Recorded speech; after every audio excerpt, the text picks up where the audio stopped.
ini akan membahas terkait organisasi anti korupsi di nasional dan internasional.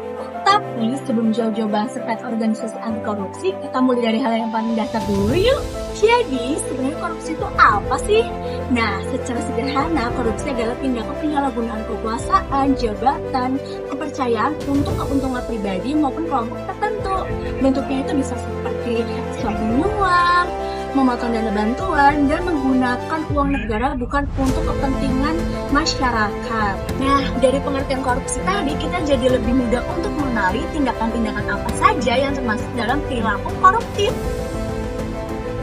Kok bisa ya korupsi jadi masalah yang besar?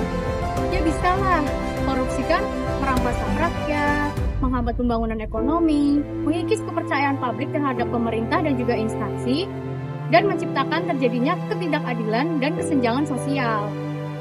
Jadi dampaknya bisa luas banget nih sampai ke berbagai sektor. Salah satunya adalah melambatnya pertumbuhan ekonomi, minimnya kualitas infrastruktur, hingga layanan kesehatan dan juga fasilitas pendidikan yang masih belum memadai.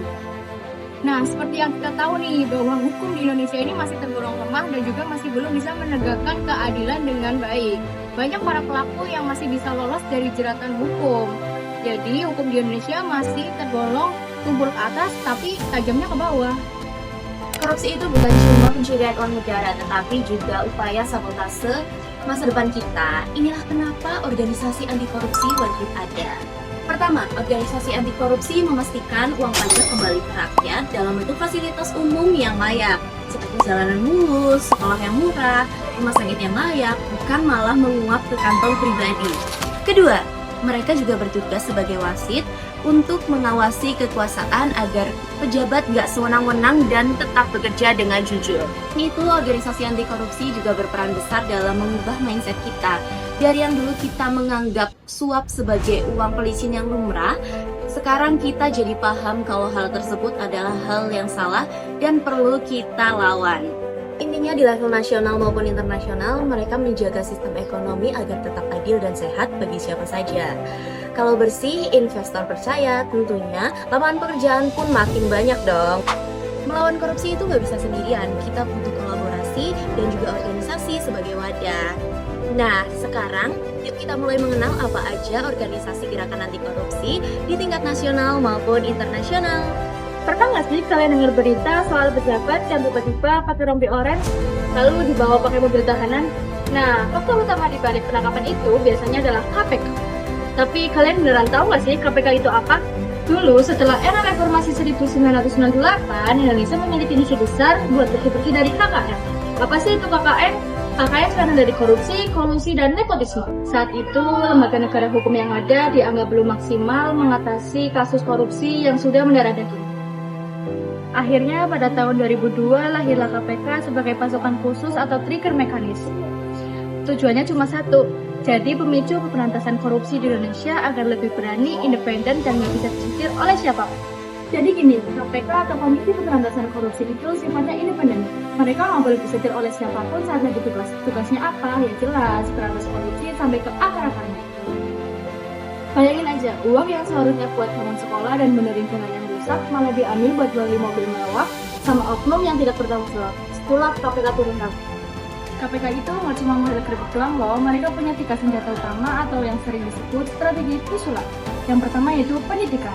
KPK ngajarin kita semua dari anak sekolah sampai pejabat agar memiliki nilai integritas, intinya sadar kalau korupsi itu jahat. Yang kedua, pencegahan. Mereka bakal ngecek sistem di instansi pemerintah.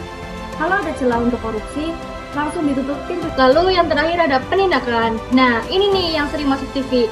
Kalau udah ketahuan ada bukti yang kuat, langsung disikat, dituntut, sampai disidang. Korupsi itu bukan cuma masalah angka miliaran rupiah, tapi masalah masa depan kita semua. Makanya KPK butuh kita buat minimal tidak melakukan korupsi kecil-kecilan di kehidupan sehari-hari, seperti menyontek. Jadi menurut kalian, KPK sekarang sudah cukup sangar belum buat bikin koruptor jerah? Kalau ngomongin organisasi anti korupsi di Indonesia, salah satu yang paling sering disebut itu ada Indonesia Corruption Watch atau ICW. ICW lahir pada tahun 1998 di masa awal reformasi. Saat itu tuntutan masyarakat terhadap pemerintah yang bersih dan transparan itu sedang kuat-kuatnya. ICW ini bukan merupakan lembaga pemerintah, tapi merupakan organisasi masyarakat sipil. Artinya, ICW ini punya wewenang untuk menghukum dan menangkap para pelaku korupsi. Tapi, justru disitulah peran penting ICW hadir. ICW fokus mengawasi kebijakan publik, anggaran negara, dan kasus-kasus korupsi yang terjadi di berbagai sektor. Biasanya sih mereka bakal bikin laporan, riset, dan kajian yang nantinya akan dibuka ke publik loh. Lewat temuan-temuan itu, ICW menuntut pemerintah dan aparatur hukum untuk lebih transparan dan bertanggung jawab. Banyak kasus-kasus korupsi yang awalnya tuh nggak terlalu terkenal, tapi gara-gara laporan dari ICW, kasus itu semakin booming. Sebut aja salah satu contohnya itu adalah kasus MBG yang saat ini sedang ramai diperbincangkan. Tentu perjuangan ICW ini juga pasti nggak mudah. Mereka banyak menerima tantangan dan tekanan yang terjadi di berbagai pihak. Tapi justru disitulah peran penting ICW hadir. Sebagai apa? Sebagai pengingat bahwa kekuasaan itu tetap harus diawasi. Jadi bisa dibilang ICW itu sebagai apa? Sebagai suara-suara dari masyarakat sipil yang menuntut akan demokrasi dan memberantas apa sih korupsi. Oke, kita bahas cepat ya. Apa sih UNCSC itu?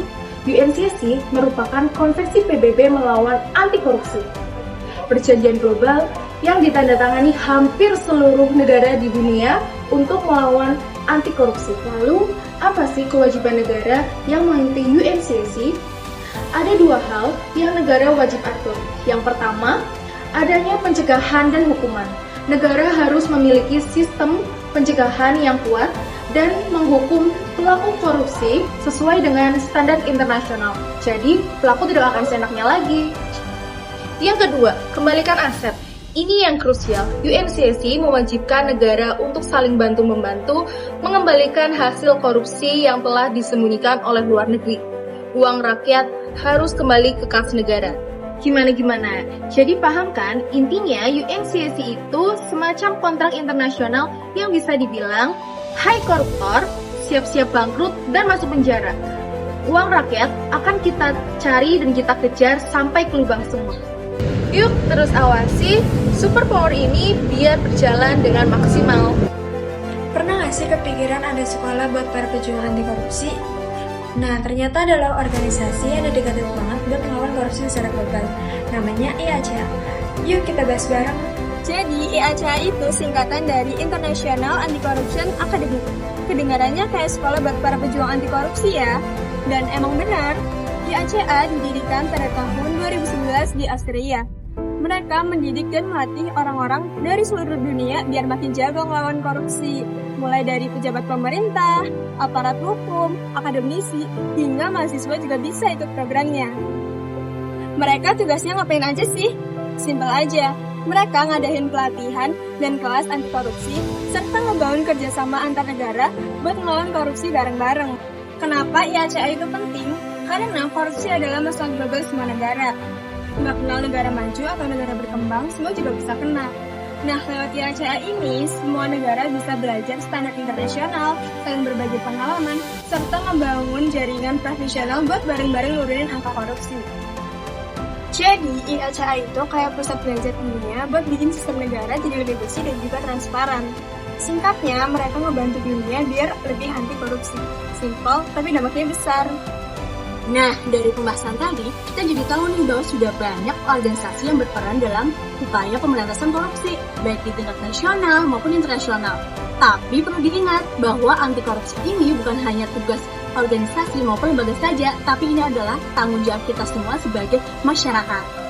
Sikap anti korupsi bisa kita mulai dari hal kecil loh, seperti bersikap jujur, tidak menyontek, dan menolak kecurangan dalam bentuk apapun. Kalau nilai kejujuran bisa kita terapkan sejak sekarang, maka budaya korupsi secara perlahan bisa berkurang. Karena perubahan besar itu selalu dimulai dari diri kita sendiri. Makanya, ayo berantas korupsi. Terima kasih.